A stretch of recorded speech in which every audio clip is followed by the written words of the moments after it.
오늘 은혜 받으실 말씀은 느헤미야 11장이 되겠습니다. 느헤미야 11장 1절로 2절의 말씀입니다.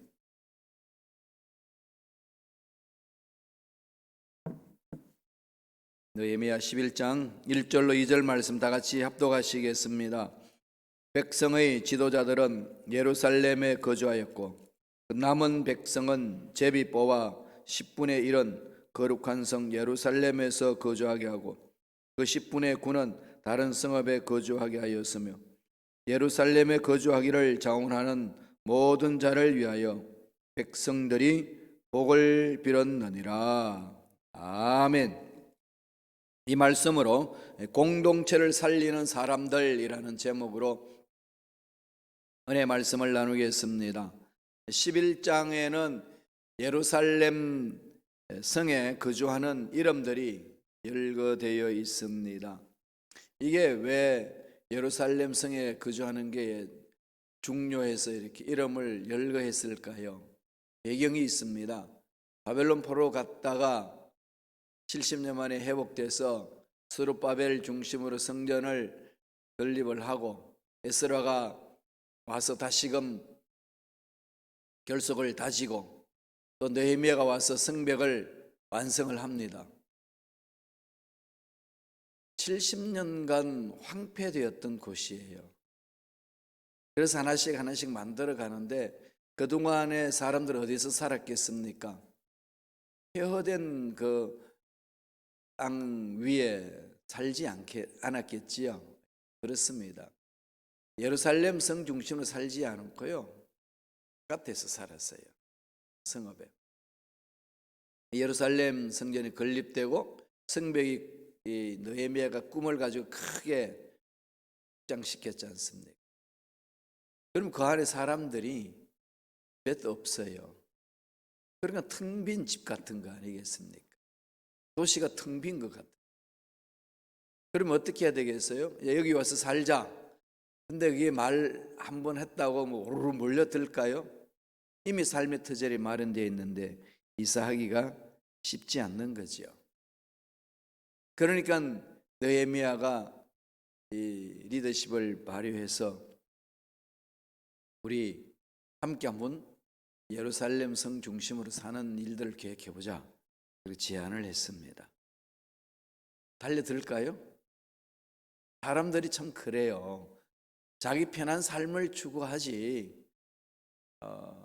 지도자가 우리 뭉쳐서 한번 해봅시다, 하나 뜻은 좋은데 제 사정이 좀 안 좋습니다. 사정인 만큼 그렇게 다 하기는 힘듭니다. 대체적으로 그런 이야기를 많이 하죠. 교회 공동체도 마찬가지라고요. 하나님의 나라를 위하여 하나님의 은혜로 일을 하고 죽었다가 살아났는데 주님의 명령에 순종해서 교회 공동체 중심으로 뭉쳐서 해봅시다, 아멘 외치긴 하죠. 실천하기까지는 시간이 많이 걸립니다. 예루살렘 성전에 사람들이 몰려들지 않는 거지요. 그럼 어떻게 하겠어요? 지도자들을 강제적으로 강압적으로 보이자 이렇게 했습니다. 11장 1절 보세요. 이렇게 우리가 읽어봤습니다만은 이렇게 시작합니다. 느헤미야 11장 1절 말씀에 백성의 지도자들은 예루살렘에 거주하였고 남은 백성은 제비 뽑아 10분의 1은 거룩한 성 예루살렘에서 거주하게 하고 그 10분의 9는 다른 성읍에 거주하게 하였으며 지도자들에게는 강제적으로 이곳에 이주할 것을 요청했습니다. 앞장서서 일하는 우리들이 여기 모여야 되지 않겠냐? 우리가 앞장서서 모범을 보여줘야 일반 백성들이 따라오지 않겠냐? 그래서 강력하게 주장을 했습니다. 그렇게 가르쳤어요. 지도자가 된다는 게 뭘까요?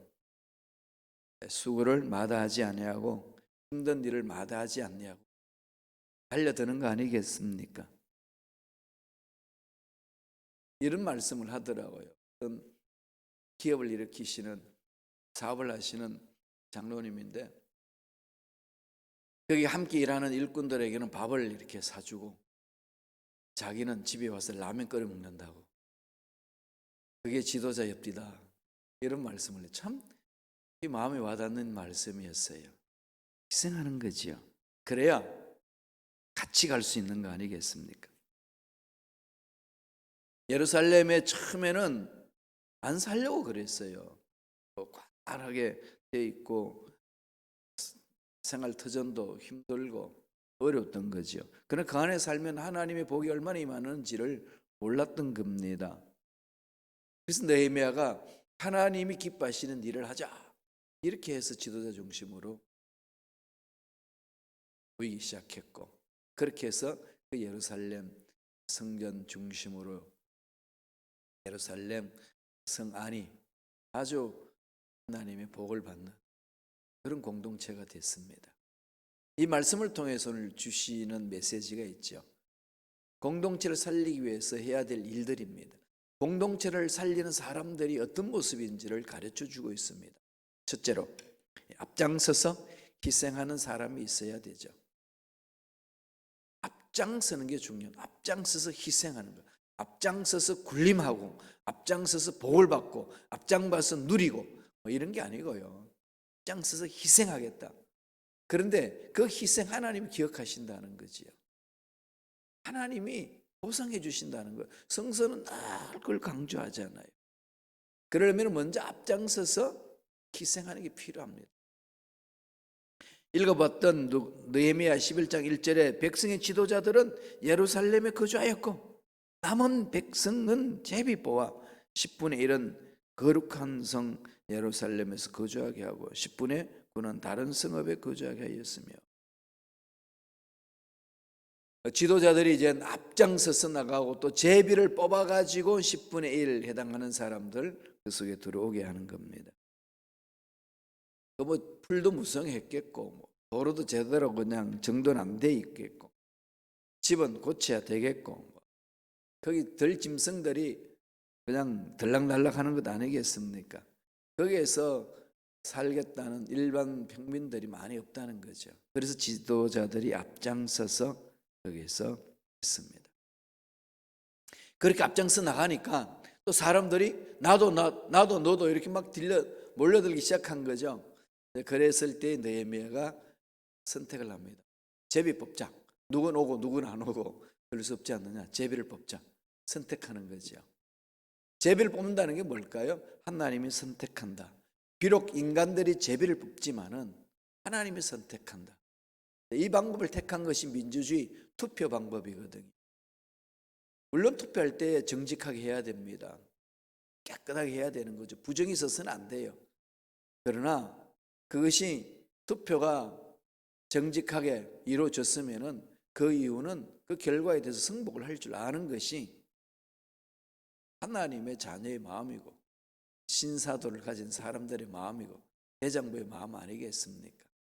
깔끔하게 졌을 때는 그렇게 말할 수 있어야 합니다. 투표를 했어요. 투표하고 나서 자기 뜻대로 안 됐습니다. 거기에 대하여 이런 방구하지 아니하고 그대로 순종합니다. 교회 내에서 일꾼 선정할 때도 그렇지요. 교회 내에서 일꾼을 선정할 때에 투표를 하잖아요.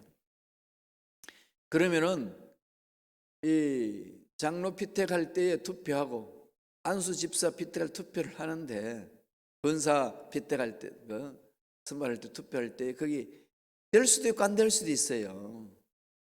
그럴 때는 늘 좋은 마음을 가져야 돼요. 사실 자기가 떨어지면 기분 좋은 사람 어디 있겠어요. 기분 안 좋죠. 그걸 다스릴 줄 아는 사람이 성숙한 신앙이네요. 똑같은 마음을 똑같이 대항하면 안 되잖아요. 세상과는 반대하는 정신을 가지고 살라고 주님이 말씀하셨지 않습니까? 겉옷을 달라고 하면 속옷까지 주고 속옷 달라면 겉옷을 주고 오를 가자면 심리 가지고 손해보면 살라. 이게 주님 명령이에요. 산상수훈의 주님이 우리에게 가르쳐 주신 말씀은 그리스도인은요 손해보며 사는 사람들입니다. 아이고 목사님이 세상 살기도 힘든데 어떻게 손해보며 삽니까? 예, 주님 명령인 거 어떡합니까? 순종하세요. 근데 주님 뭐라고 그러셨어요? 그렇게 하라. 그럼 이 필요한 모든 것 내가 넘치도록 채워주시리라. 채워주신다는 거죠. 그 말씀을 믿고 실험하는 거잖아요. 신앙생활은 하나님의 약속의 말씀이 내 삶에 그대로 되나 안 되나 실험해보는 장이에요. 그냥 기도할 때는 막 그렇게 부르짖는데 삶은 아니다. 그건 기도를 완성한 게 아니에요. 기도했으면은 기도하는 대로 사는 겁니다.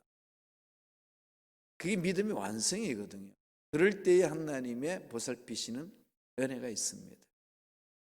그래서 교회 공동체에서 투표하고 어떤 일을 결정할 때에 그 투표 결과가 나하고 마음이 안 맞든 상관하지 않고 승복해야 합니다.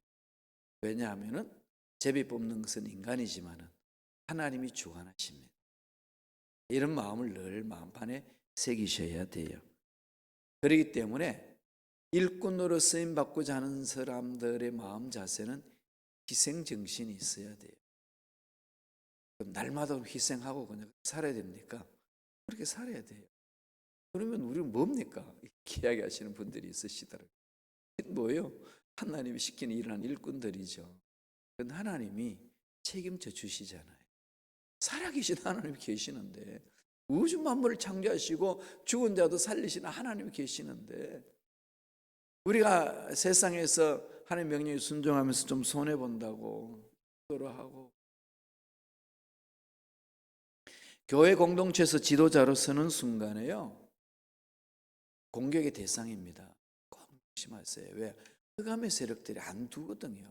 어떻게 하든지 넘어뜨리려고 그래요. 그래서 전체가 허물어지게 만들고, 그래서 교회 공동체가 하나님으로부터 받을 복을 못 받게 만드는 거죠. 틀어버리는 거죠. 뭐만 남기겠어요? 상처만 남게 합니다. 여러분, 예수 믿고 교회 공동체 모여서 신앙생활 할 때 상처받으려고 왔나요? 아니죠. 그러니까 일하다 보니까 상처받지요. 신앙생활 하다 보면 상처받아요.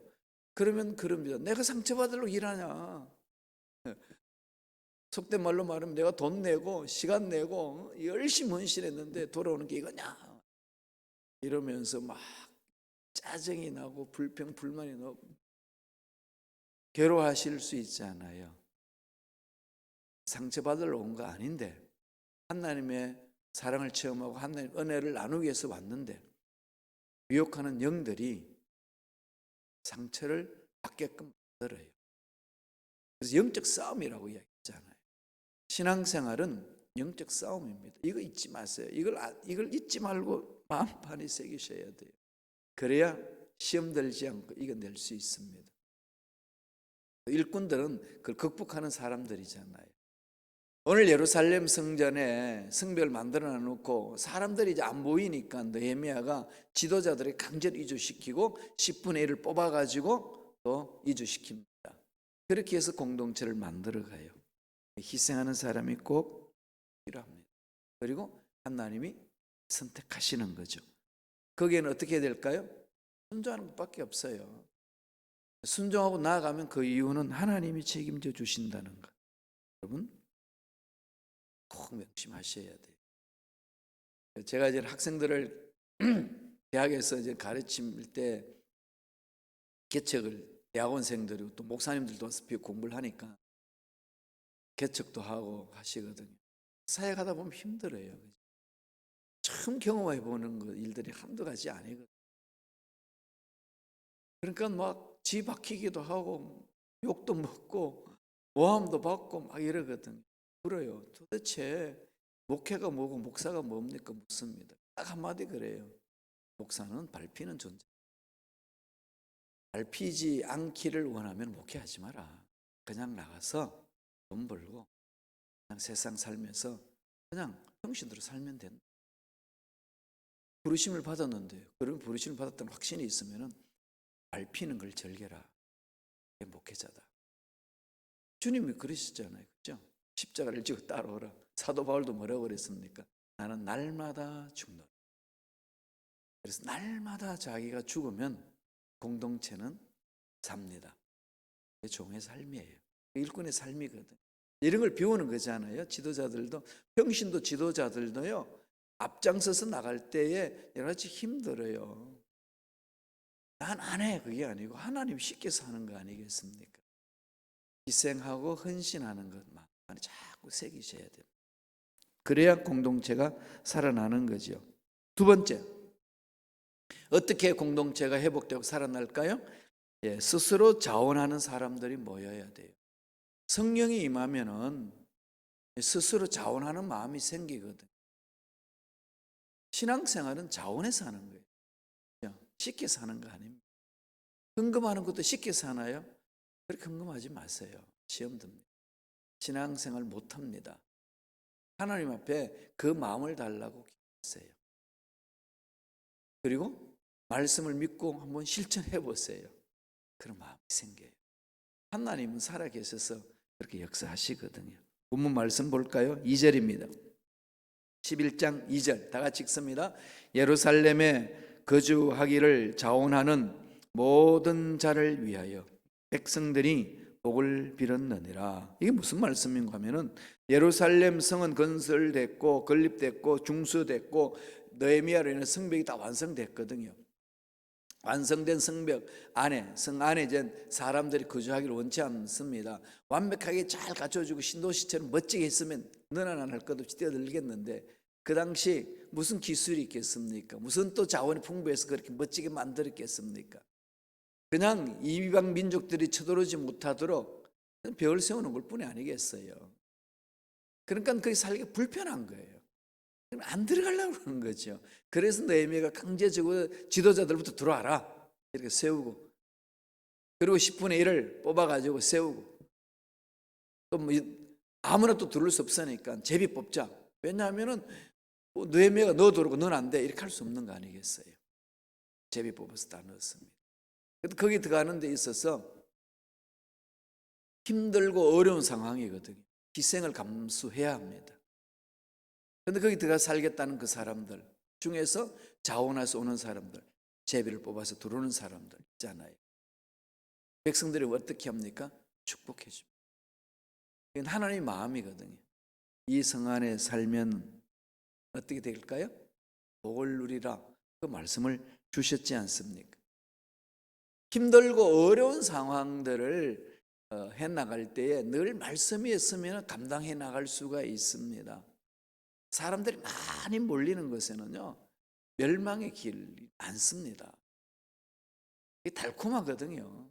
그러나 진리의 길은 좁은 길이에요. 좁은 곳입니다. 그런 것들을 담대하게 선택하고 나아가면 그 길에는 그걸 꼭 명심하세요. 시편 1편 1절 2절을 보면은 이 말씀이 있지요. 복 있는 사람이 뭔지를 말합니다. 한번 읽어보실까요? 복 있는 사람은 악인들의 꾀를 따르지 아니하며 죄인들의 길에 서지 아니하며 오만한 자들의 자리에 앉지 아니하고 오직 야훼의 율법을 즐거워하여 그의 율법을 주야로 묵상하는 자도다 하는도다. 복 있는 사람의 특징이 뭐라고 그럽니까? 야훼의 말씀을 즐거워한다는 거죠. 그런데 즐거워하지 않죠. 뭐가 즐겁죠?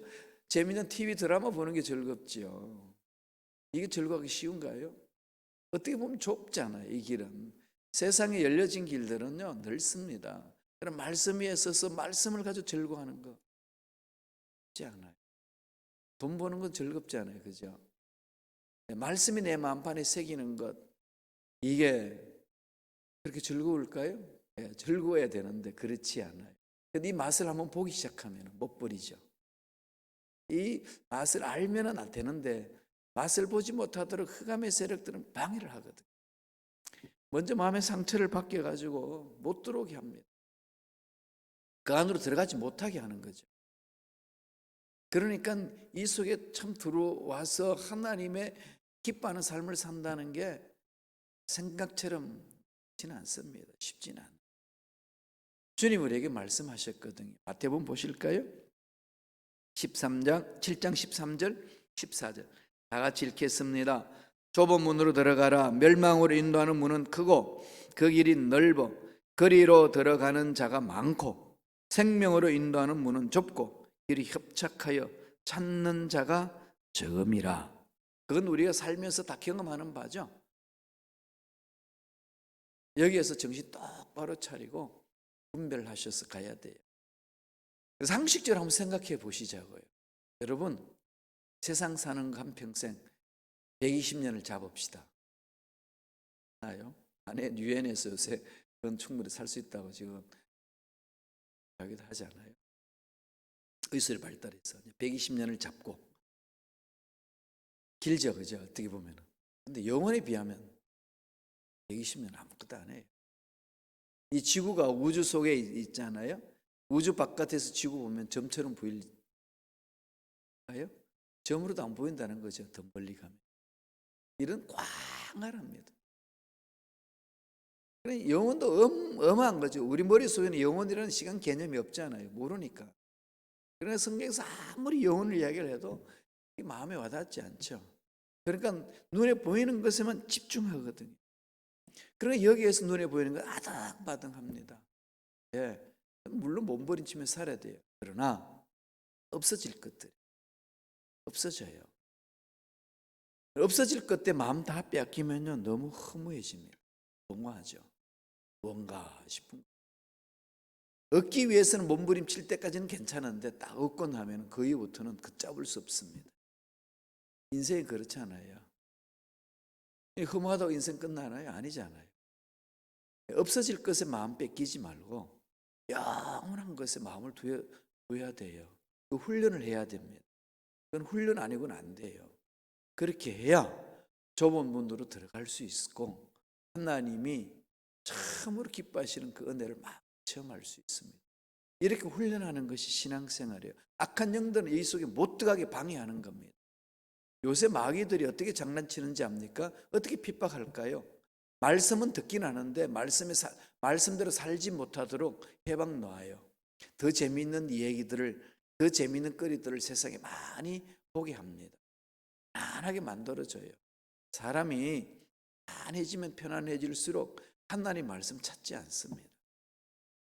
이러니하지, 그죠? 마귀는 요새 그렇게 공격형. 그럼 신앙생활은 뭐죠? 편안하게 신앙생활 하려고 하지 마세요. 뭐 하려고 해야 되죠? 평안을 찾으세요. 안을. 힘들고 어려워도 평안이 있으면 거기서 뛰어드세요.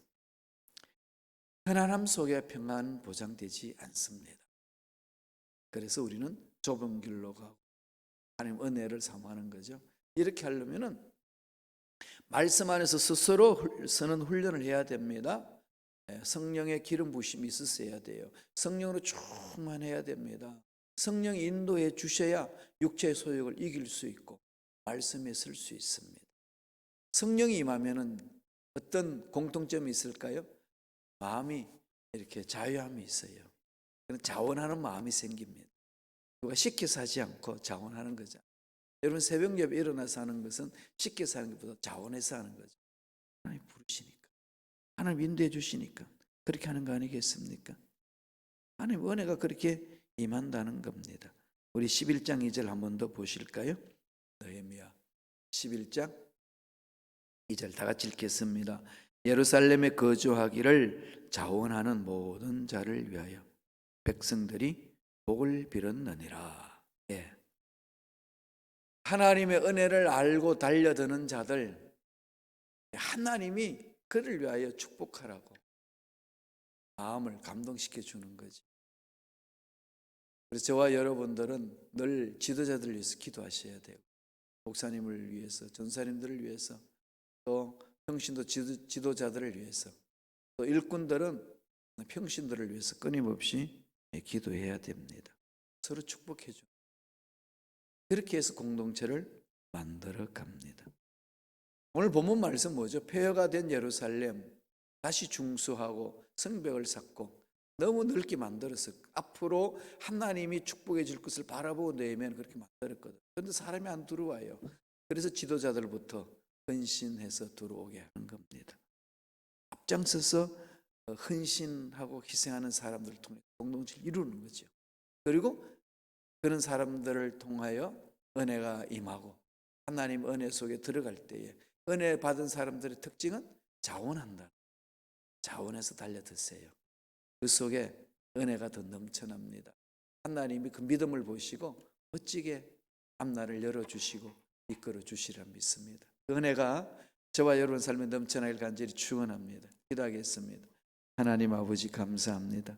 오늘도 우리에게 귀한 생명을 허락하여 주셔서 힘들고 어려운 일들을 앞장서서 희생하며 일할 수 있도록 이끌어 주시고 성령의 기름 부으심을 입어 스스로 자원하여서 하나님 일을 할 수 있는 사람으로 세워주신 은혜, 그 말씀을 마음판에 새기게 해주시니 감사합니다.